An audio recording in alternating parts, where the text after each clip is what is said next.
सुप्रभात। आप सब कैसे हैं? सुरक्षित हैं? ध्यान से रहिए। ये जो समय चल रहा है बहुत कठिन दौर है।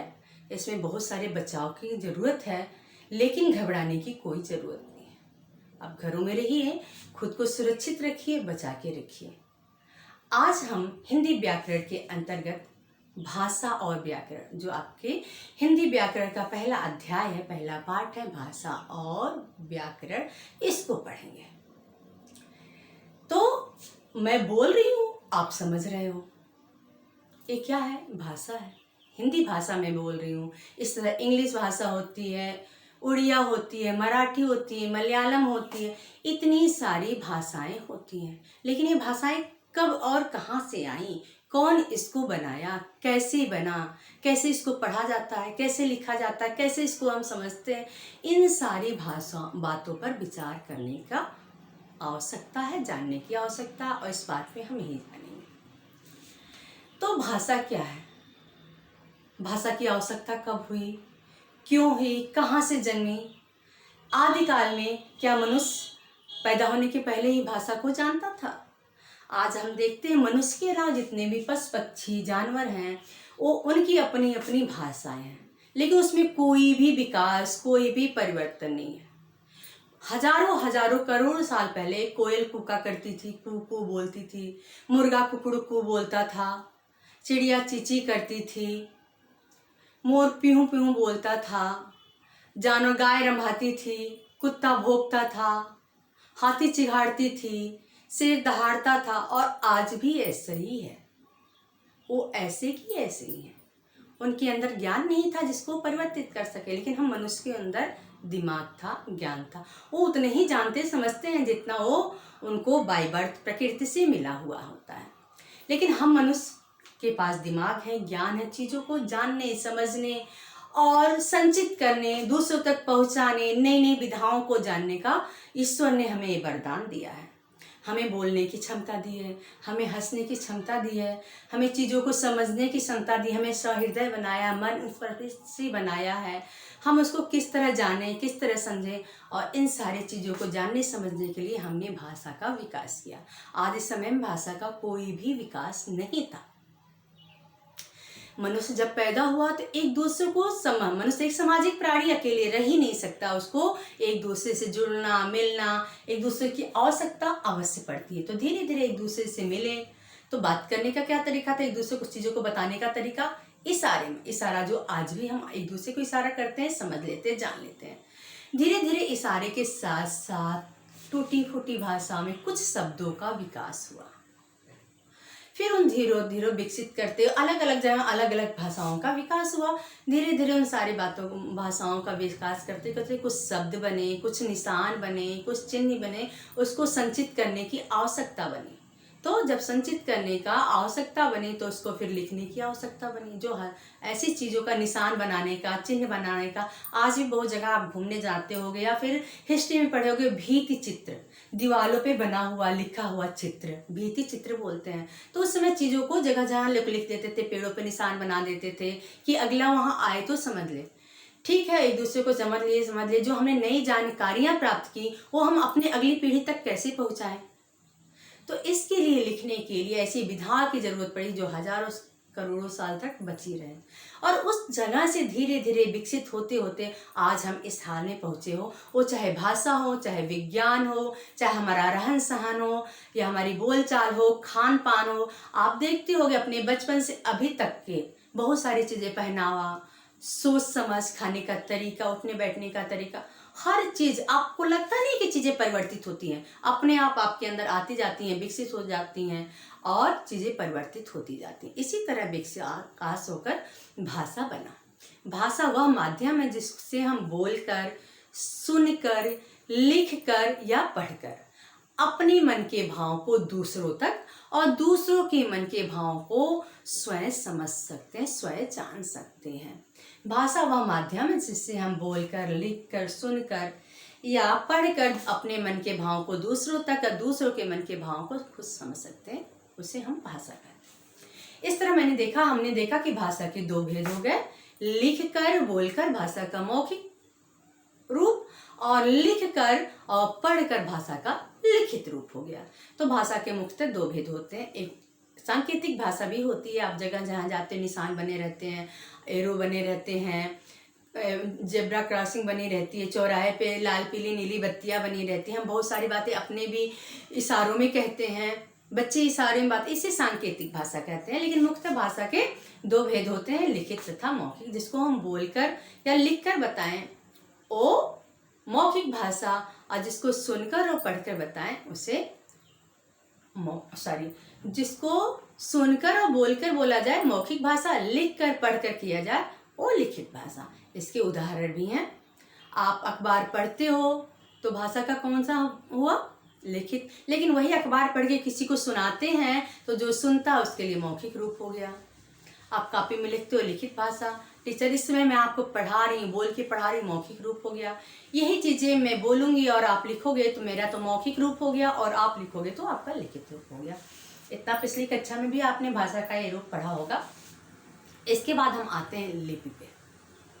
लिपि किसी भी भाषा के लिखने के ढंग को लिपि कहते हैं।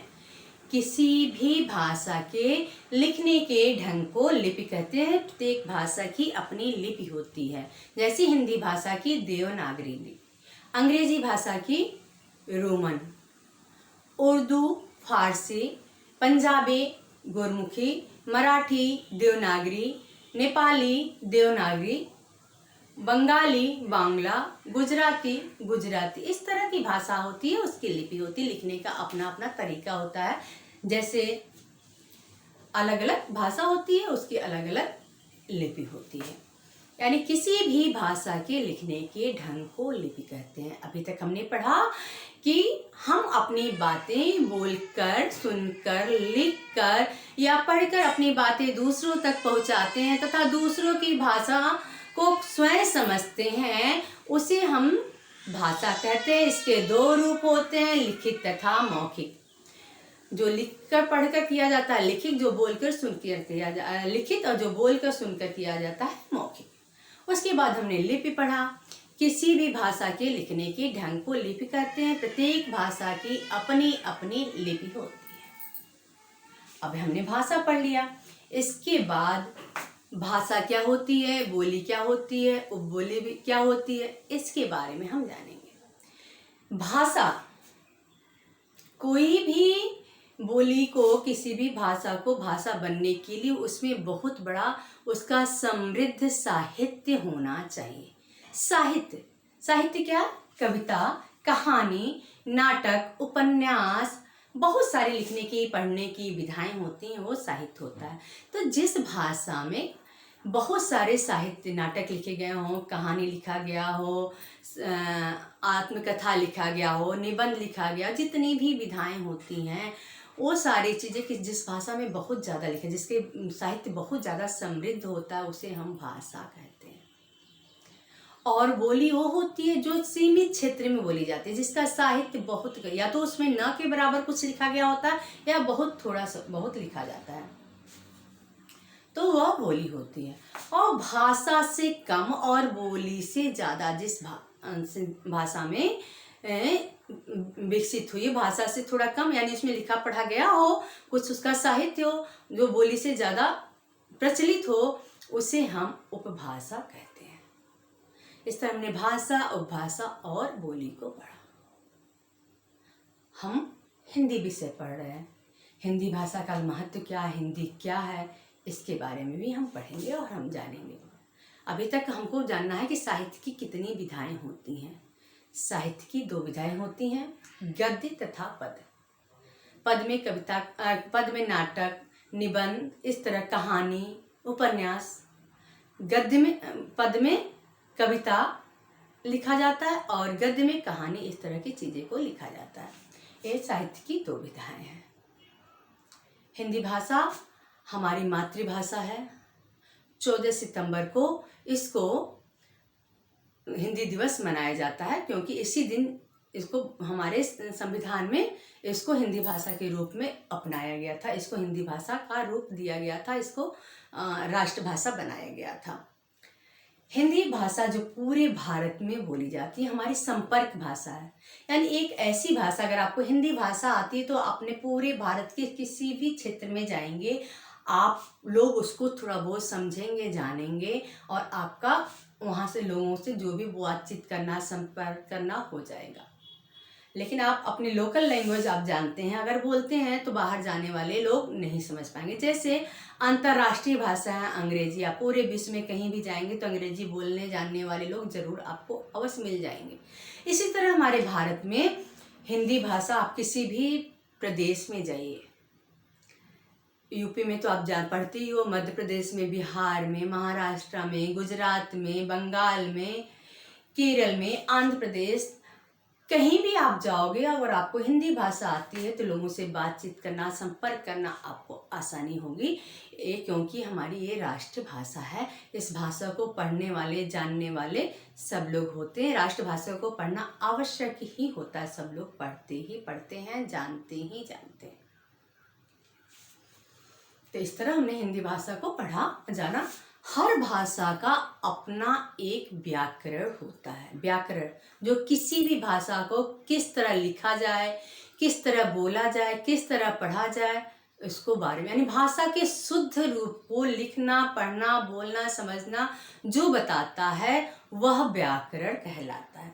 भाषा के शुद्ध रूप को लिखना, पढ़ना, बोलना बताता वो व्याकरण कहलाता है। व्याकरण का महत्व क्या है?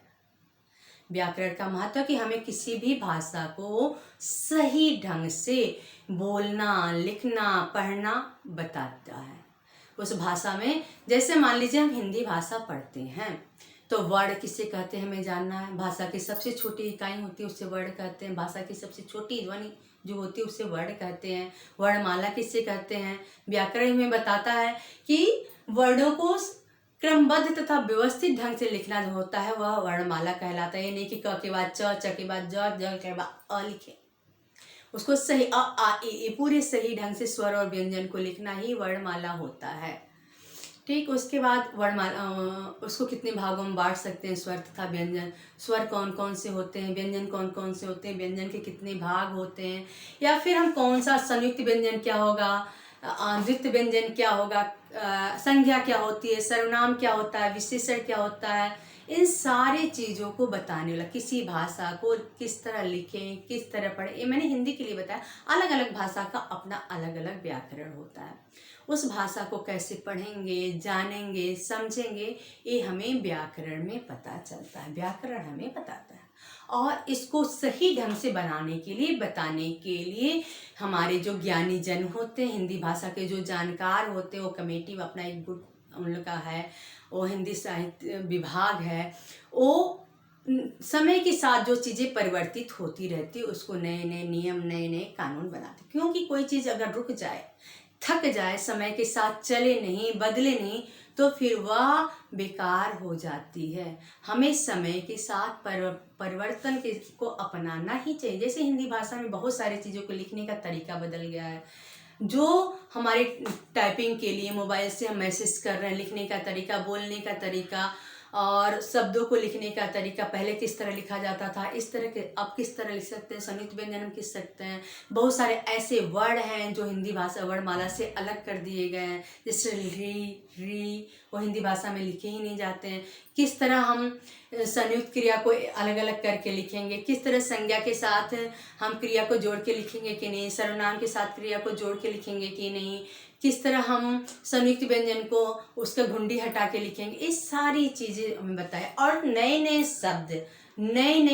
शब्द हमारे हिंदी साहित्य कोश में आते रहती है। हमारी हिंदी भाषा बहुत ही समृद्ध भाषा है और जो भी भाषा है, बहुत सारी भाषाओं का इस पर असर पड़ा है। बहुत सारे बाहर के लोग हमारे देश में आए हैं, रहे हैं, तो उनकी बोलचाल की भाषा, हम जहाँ रहते हैं उनका खान पान, उनका संस्कृत, उनकी भाषा सीख ही लेते हैं। बहुत सारे हम शब्द हिंदी में ऐसे बोलते हैं जो इंग्लिश के होते हैं, उर्दू के होते हैं, चाइनीज़ होते हैं, जापानी के, तो हमको पता नहीं चलता कि हम दूसरी भाषा बोलते हैं। वो हिंदी भाषा में इस तरह रम गए हैं, बस गए हैं कि वो हिंदी भाषा ही होती है। और दूसरी भाषा लगती नहीं, और लगता है कि हिंदी ही हम बोल रहे हैं, जबकि हिंदी भाषा नहीं, हम दूसरी भाषा के वर्ड बोलते रहते हैं। तो हिंदी भाषा अलग अलग भाषाओं को अपने में समाहित करती रहती है, खुद को समृद्ध करती रहती है और समय के साथ खुद को परिवर्तित करती रहती है, और इस तरह हिंदी भाषा एक समृद्ध भाषा है। तो हम भाषा पढ़ रहे थे, हिंदी भाषा के बारे में पढ़ रहे थे, हिंदी व्याकरण के भाषा में के बारे में जान रहे थे, हमें ये सारी चीज़ें जाना था। इस पाठ में हमने पढ़ा, क्या पढ़ा? भाषा किसे कहते हैं? जिसको बोल कर, सुनकर, लिख कर, पढ़कर जाना जाए, अपने मन के भाव दूसरे को, दूसरे के मन के भावों को खुद जाना जाए, वो भाषा कहलाता है। भाषा के दो भेद होते हैं, लिखित तथा मौखिक। लिख कर, पढ़कर, लिखित, बोलकर, सुनकर, मौखिक। इसके बाद लिपि किसे कहते हैं? लिखने के ढंग को लिपि कहते हैं। हमने लिपि को जाना। उसके बाद भाषा किसे कहते हैं जाना, बोली किसे कहते हैं, उपभाषा किसे कहते हैं, हिंदी भाषा का महत्व क्या है, ये कौन सी भाषा राष्ट्रभाषा है, संपर्क पूरे विश्व में किस तरह, पूरे भारत में किस तरह बोली जाती है। और हिंदी भाषा सिर्फ भारत में नहीं बोली जाती, और कई देशों में बोली जाती है। बहुत सारे देशों में हिंदी भाषा बोली जाती है। ऐसा नहीं कि बस हम भारत में रहते हैं, बस भारतीय लोग इस भाषा को बोलते हैं, और कई भी देशों में हिंदी भाषा बोली, लिखी, पढ़ी जाती है। लोग जानने वाले हैं, इसको समझने वाले लोग हैं। फिर हिंदी भाषा का व्याकरण ने जाना, व्याकरण किसे कहते हैं, व्याकरण का क्या महत्व है, इसके बारे में हमने जाना। उसके बाद हमने जाना कि अलग अलग भाषाओं की लिपि होती है, भाषा का महत्व क्या होता है, किस तरह भाषा का विकास होता है, इन सारी चीज़ों को हमने जाना। आप पाठ में आए जो भाषा है, भाषा व्याकरण है, भाषा के रूप है, इसको पढ़िएगा, समझिएगा। अगली कक्षा में हम पाठ में आए जो एक्सरसाइज हैं उसको पढ़ेंगे, जानेंगे। धन्यवाद।